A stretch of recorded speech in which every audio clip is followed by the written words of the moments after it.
दोस्तों नमस्कार, हमारा नाम योगेश शुक्ला है और आपका हमारे YouTube चैनल निष्पक्ष संदेश पे बहुत बहुत स्वागत है। दोस्तों आपको बता दें, ऐसा लग रहा है कि दुनिया थर्ड वर्ल्ड वॉर की तरफ बढ़ रही है। जैसी इस समय दुनिया की स्थिति है, आप देखते हैं किसी न किसी देश से युद्ध चलता ही रहता है। अब इस समय तो स्थिति ये आ गई है कि दो तीन देशों के बीच में युद्ध चलते ही रहते हैं। इधर लगातार 3-4 वर्षों से देख रहे हैं, इसके पहले भी हुआ करते थे, लेकिन लगातार 3-4 वर्षों से रूस यूक्रेन का युद्ध चल रहा है, इजराइल गाजा का चल रहा है, भारत पाकिस्तान का भी बीच हुआ। खैर भारत पाकिस्तान के बीच में सीज फायर हो गया। लेकिन अब आज आपको बता दें, आज जब मैं वीडियो बना रहा हूँ, आज शुक्रवार की सुबह इजराइल ने ईरान पे बहुत बड़ा हमला कर दिया। 200 जेट विमानों के द्वारा ईरान के ऊपर एयर स्ट्राइक किया, जहां बताया जाता है कि ईरान के 20 से ज़्यादा सैन्य कमांडर मारे गए। 6 सैन्य ठिकानों पे उसने हमला किया, जिसमें 4 परमाणु ठिकाने भी थे।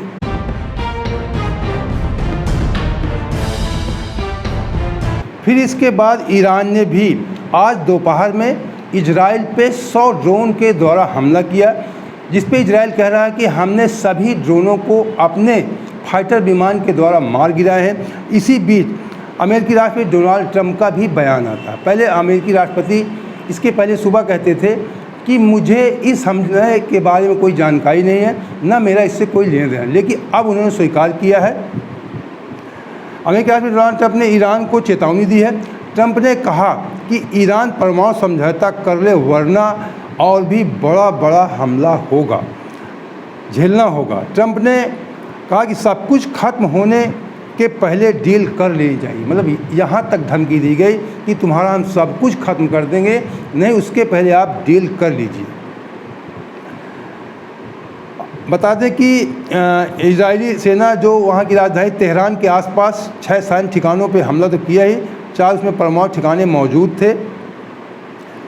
ईरान के सरकारी ये जो खबर है, इस खबर को न्यूयॉर्क टाइम्स ने बताया कि 6 सैन्य ठिकाने में 4 परमाणु ठिकाने भी थे।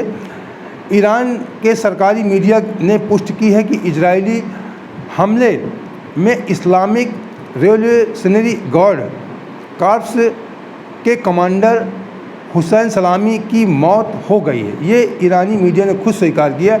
अल जजीरा मीडिया के मुताबिक हमले में ईरान के 2 प्रमुख परमाणु वैज्ञानिक मोहम्मद मेहदी तेहराची और फरदून अब्बासी भी मारे गए। ये अल जजीरा मीडिया ने बताया है।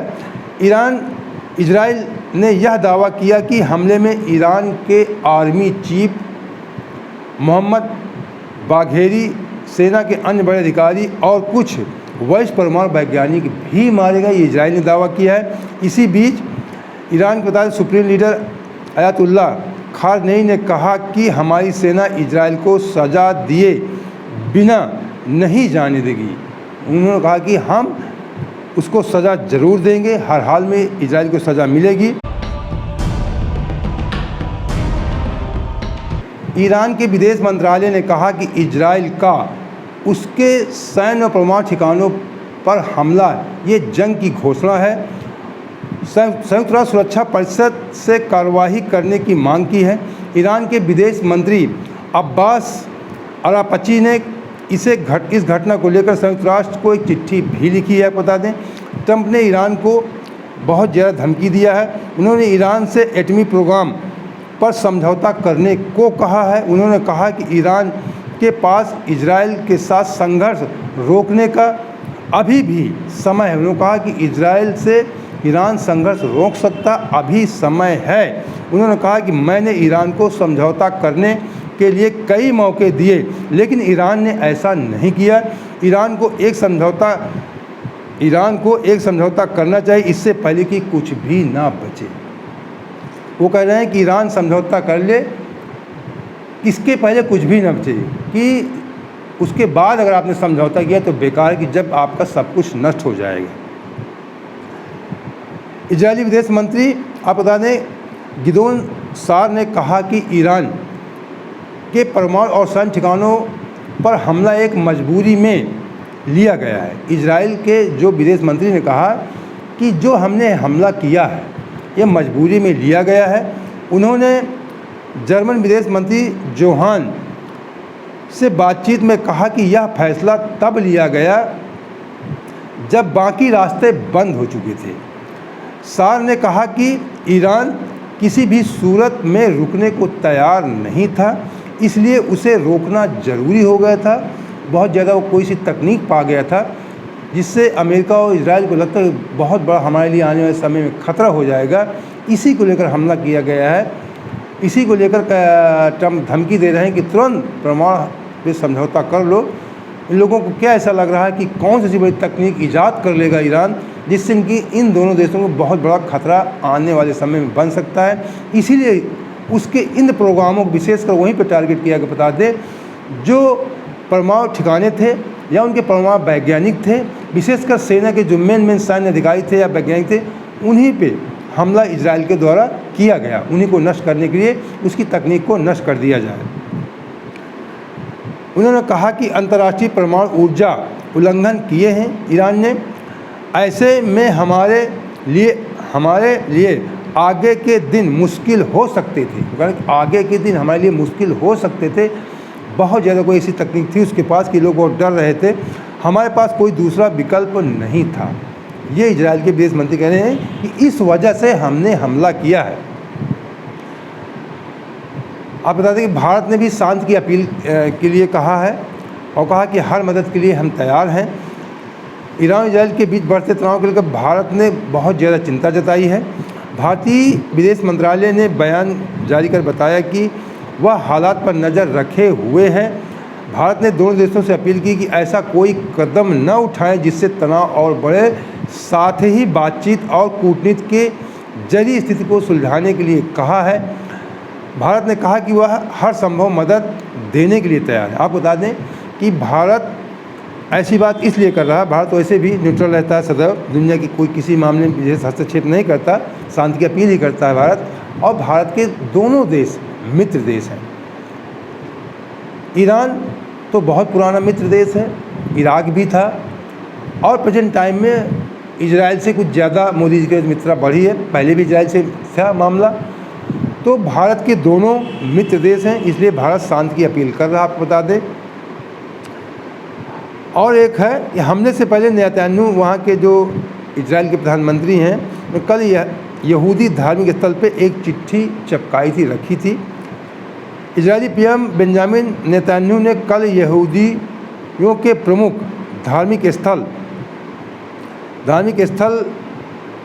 पर गए। उन्होंने एक चिट्ठी वहाँ पे रखी। इस चिट्ठी में उन्होंने यहूदी के समुदाय के बारे में लिखा था, यहूदी समुदाय में लिखा था कि यह एक ऐसा समुदाय है जो शेरनी की तरह उठता है, और शेर की तरह खुद को ऊपर उठाता है। उस जो चिट्ठी लिखा धार्मिक स्तर पर, वहाँ पे जो उनका सिस्टम था उसमें एक लिख के रखा था कि ये एक यहूदी जब उठता है शेरनी की तरह उठता है और शेर की तरह खुद को ऊपर उठाता है। ट्रंप ने और भी कहा, ट्रंप ने खुलासा किया कि उन्हें पहले पता था इजराइल ईरान के शीर्ष नेताओं को निशाना बनाने वाला है। ट्रंप ने यह बयान अमेरिकी चैनल फॉक्स न्यूज़ में बताया। इस बारे में ईरान के पास न्यूक्लियर बम नहीं, ट्रंप कह रहे हैं, ट्रंप ने कहा कि ईरान के पास न्यूक्लियर बम नहीं होना चाहिए। उम्मीद है कि हम फिर से बातचीत की मेज पर लौटेंगे। उन्होंने कहा कि आगे की बातचीत में ईरान के कई नेता शामिल नहीं हो पाएंगे, इजराइल के हमले में मारे गए हैं। अब जो बातचीत होगी उसमें इजराइल के तमाम नेता शामिल नहीं हो पाएंगे, अधिकारी शामिल नहीं हो पाएंगे, क्योंकि बहुत सारे अधिकारी, वैज्ञानिक, नेता मारे जा चुके हैं। और आने वाले समय में ऐसा कुछ ना करे ईरान जिससे कुछ भी न बचे, सब कुछ उसका नष्ट हो जाए। अब इसे आप कह सकते हैं कि खुलेआम दादागिरी।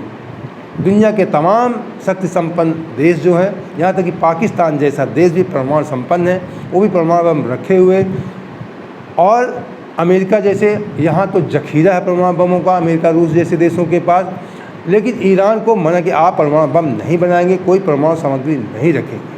खुलेआम दादागिरी है। और ऐसी जब किसी ऊपर ज़्यादा प्रेशर डाला जाता है तभी उबाल मारता है, कोई न कोई चीज़ उबाल मारती है। और ऐसा लगता है कि कुछ अन्य देश जो मुस्लिम कंट्री, उनको भी नहीं अच्छा लगेगा, या दुनिया के तमाम ऐसे देश उनको नहीं अच्छा लगेगा। तो जो स्थितियां इस समय बन रही हैं, हमने शुरू में कहा कि वर्ल्ड वार जैसी स्थितियां बन रही हैं। उधर रूस पुतिन नहीं मान रहे, अमेरिका ने बहुत समझाने का प्रयास किया, पुतिन नहीं मान रहे हैं, और यूक्रेन भी नहीं मान रहा है। दोनों लड़ने पे आमादा हैं, ज़बरदस्त हमले एक दूसरे पे कर रहे हैं। जितने हमले 3 साल में नहीं हुए वहाँ पे एक दूसरे के बीच में, उससे कई गुना ज़्यादा इधर एक मुश्किल से 20 दिन के अंदर हो गए होंगे।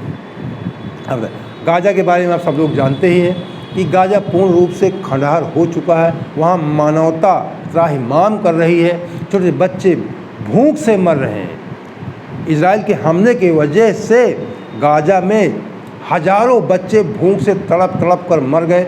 जो अंतर्राष्ट्रीय सुविधा पहुंचाई जा रही है वो पर्याप्त नहीं है। लोग भूख के लिए, खाना पाने लेने के लिए एक दूसरे के ऊपर मरने मारने के लिए उतारू रहते हैं। ये गाज़ा की स्थिति है।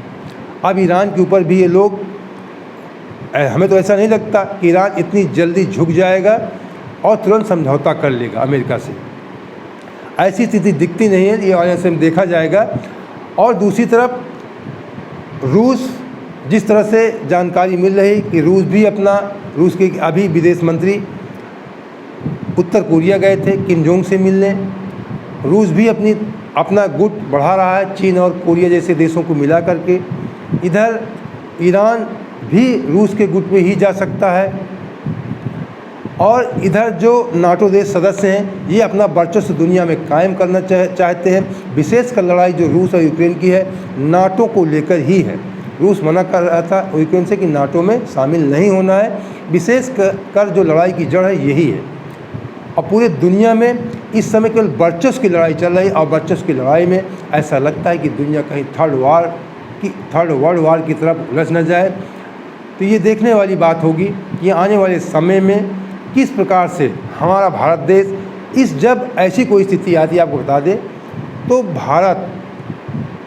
भारत देश जो है ये ऐसे ही विश्व गुरु पहले नहीं कहा जाता था। आज भी भारत, जब भी कोई दुनिया में ऐसी स्थिति आती है, भारत जरूर उस बीच में, उन दोनों के बीच में मध्यस्थता करता है। मैं आपको बता दूं, इसके पहले इराक और अमेरिका के बीच में भी हो रहा था। तब उस समय राजीव गांधी जी जिंदा थे। राजीव गांधी जी ने भी प्रयास किया था अमेरिका और इराक के बीच में युद्ध विराम को लेकर के। तो भारत सदैव, भारत के ये जीन्स में, डीएनए में शामिल है कि भारत कभी युद्ध नहीं चाहता है और शांति की अपील ही करता है। और ये प्रयास करता है कि दुनिया आराम से रहे, वसुधैव कुटुंबकम की बात करता है भारत। तो दोस्तों, अगर इसी प्रकार की निष्पक्ष खबरों के साथ आप हमारे साथ जुड़े रहना चाहते हैं तो हमारे चैनल सब्सक्राइब कर लीजिए। वीडियो अच्छा लगा हो तो लाइक और दोस्तों शेयर भी कर देना। जय हिंद, जय भारत।